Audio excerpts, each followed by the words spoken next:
কোথাও যদি একটি সাপ চলে আসে, সেখানে আমরা ধরেন 4-5 জন মানুষ আছে, ধরুন এই স্টেজে আসলো একটা সাপ, ওদিক থেকে আসতেছে, আমরা দেখতেছি স্টেজের দিকে। এখন আমরা কয়েকজন মানুষ এখানে স্টেজে আছি, সব আলেম ওলামা, একজন জনপুরি, একজন চরমনা, একজন জামাত ইসলাম, একজন আহলে হাদিস, একজন আরেকটা। এখন সাপ আসছে দেখে আমরা সবাই একমত যে সাপটা আমাদের শত্রু, আমাদেরকে ছোবল দিবে, বিষধর সাপ আমাদেরকে মেরে ফেলবে।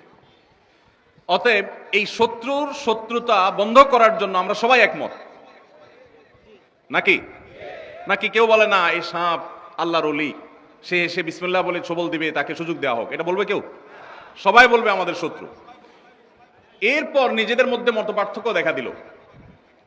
ভাই বলতেছেন এই সাপ, এই বিষাক্ত সাপের ক্ষতি থেকে আমরা স্টেজে যারা আছি, আমরা যদি বাঁচতে হয় তাহলে আমরা আশেপাশে একটা লাঠি খুঁজতে হবে শক্তিশালী, ওর মাথায় বাড়ি মারতে হবে, তাহলে সে শত্রু শেষ হয়ে যাবে। এটা উনি বলতেছেন শত্রু দমন করতে হবে কি দিয়া? লাঠি দিয়া। সাইফুল্লাহ ভাই বলতেছে না, লাঠি দিয়া দমন করলে হবে না। আপনার মাথা ঠিক আছে ভাই, লাঠি দিয়া মারতে গেলে তো কাছে যাওয়া লাগবে, তখন তো সে ছোবল দিয়ে দিবে, তাহলে কি করতে হবে?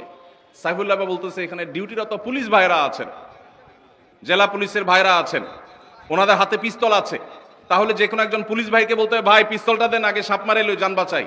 উনি বলতেছেন না, ওনার পুলিশ ভাইয়ের পিস্তলের গুলির হিসাব দিতে হবে, তার উপরের নির্দেশ ছাড়া গুলি করতে পারবে না, নানান ঝামেলা আছে, এতক্ষণ তো সাপ আমাদেরকে মেরে ফেলবে, তাহলে কি করবে? উনি বলতেছে এসব কারবার নাই, লাঠিও চলবে না, পিস্তলও চলবে না, তাহলে কি চলবে? একটা ঢেল মারতে হবে দূর থেকে। ঢেল যদি না পাওয়া যায়, হাতের মোবাইল মেরে দেবো, দরকার হলে 4 কাপ মেরে দেবো, দরকার হলে যে মাছরাঙ্গা টিভির ভাইয়ের এইটা মেরে দিয়ে আবার যান বাঁচাবো, পরে এরকম একটা কিনতে পাওয়া যাবে।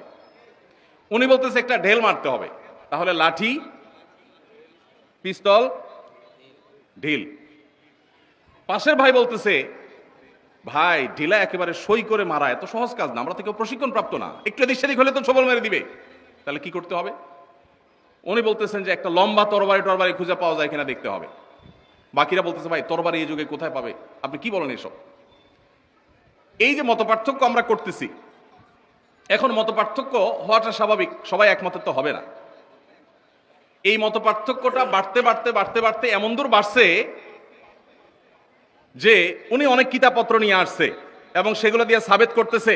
দেখেন মুসা আলাইহিস সালাম লাঠি দিয়া কি করছেন, দেখেন ফেরাউনরে পরাজিত করে ফেলছে লাঠি দিয়া, অতএব লাঠির মধ্যে বরকত আছে, আপনাদের সমস্ত পিস্তল বুস্তল এগুলোতে কোনো বরকত নাই। উনি এটা সাবেত করার জন্য কিতাবপত্র নিয়ে আসছে।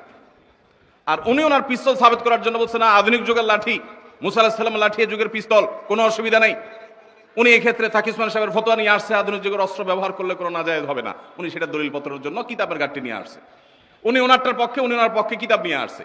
সবাই যার যার কিতাবপত্র নিয়ে দলিলাদিল্লা দিয়া প্রমাণ করতেছে, বাহাস হচ্ছে, বিতর্ক হচ্ছে, আমারটা ঠিক, তামারটা ঠিক, এরটা ভুল, আমারটা সঠিক, এটা নিয়ে বিরাট বহস বিতর্ক হচ্ছে। আমরা যারা আম সাধারণ মানুষ আছি, আমরা কিছু ওনার ভক্ত, কিছু ওনার ভক্ত, কিছু ওনার ভক্ত, কিছু ওনার ভক্ত, আমরাও কয়েক ভাগে ভাগ হয়ে গেছি। ভাগ হয়ে আবার বলতেছি না আমার হুজুরটা সঠিক আর বাকি সব দালাল। এরা মূলত সাপের দংশনে সবাইকে হত্যা করতে চায়, এরা ইহুদিদের দালাল। এখানে আসছে মূলত তারা আমাদেরকে দংশন করে শেষ করবার জন্য। এই জন্য সাপ মারার যে আসল বুদ্ধি সেটা সে গ্রহণ না করে সে চিপা চাপায় এই সমস্ত ছোটখাটো আজাইরা বুদ্ধি দিয়ে বেড়াচ্ছে। এই লোকটা আসলে ষড়যন্ত্রকারী। এটা করতেছে কারা? আমরা আম পাবলিক যারা, তারা। সাপ তো অপেক্ষা করবে যে তাদের গন্ডগোল ফাসাদ মিটমাট করুক, তারা কি নিয়ে আমার সাথে ফাইট করবে আগে ঠিক করুক, তারপর আমি দংশন করবো, এই জন্য অপেক্ষা করবে সাপ। সাপ কি করবে? ওই লাঠিওয়ালারাও ছোবল দিবে, পিস্তল আলারাও মারবে, চান্স পাইলে ঢেল আলারাও মারবে, তরবারি আলারাও মারবে, ঠিক না ঠিক? শত্রু চিহ্নিত, শত্রুর শত্রুতা নিয়ে কোনো মতপার্থক্য নাই। মতপার্থক্য হলো কিভাবে শত্রুতার দমন হবে, কিভাবে তাকে শেষ করতে হবে। মতপার্থক্য হলো আল্লাহ আমাদের সবারই প্রিয়, আল্লাহর প্রিয় পাত্র হওয়ার জন্য কোন পদ্ধতি অবলম্বন করবে এইটা নিয়ে। যদি এই গন্ডগোল ফাসাদ আর তর্ক বিতর্ক এগুলো না করে উনি ওনার লাঠিটা মারতো, উনি ওনার পিস্তল দিয়া মারতো, উনি ওনার ঢেলটা মারতো, উনি ওনার তরবারি দিয়া মারতো, তাহলে সাপটা মরে যেত। কথা কি বুঝাইতে পারছি? আজ দুর্ভাগ্যজনক বাস্তবতা আমাদের মুসলমানদের, আমরা পদ্ধতি নিয়ে গন্ডগোল করছি, মূল উদ্দেশ্যের মধ্যে কোনো মত পার্থক্য নাই। আমার সাথে আমার ভাইয়ের কারোর কোনো মত পার্থক্য নাই। আমরা সবাই জান্নাতে যেতে চাই। আমাদের সবার রব কে? আমাদের রাসূল কে? আমাদের কেবলা কি? আমাদের কোরআন, আমাদের হাদিস, আমাদের কোনো বিষয়, আমাদের মৌলিক কোনো বিষয় নিয়ে কোনো মত পার্থক্য আছে? নাই। শাখাগত বিষয়ে মত পার্থক্য আমরা এত বড় করে ফেলেছি, ওই মত পার্থক্য দিয়ে আমি আমার ভাইকে শত্রু বানিয়েছি, প্রতিপক্ষ বানিয়েছি। আসল শত্রুর কথা আমরা ভুলেই গেছি। আসল শত্রু সে ফনা তুলছে মুসলিম মিল্লাতকে ধ্বংসন করবার জন্য, বাংলাদেশের মানুষের দিনদারিটাকে ধ্বংস করবার জন্য তারা ফনা তুলছে, আর আমরা আছি আমাদের নিজেদের মধ্যকার মত পার্থক্য নিয়ে। আল্লাহ তাআলা আমাদেরকে হেদায়েত দান করুন।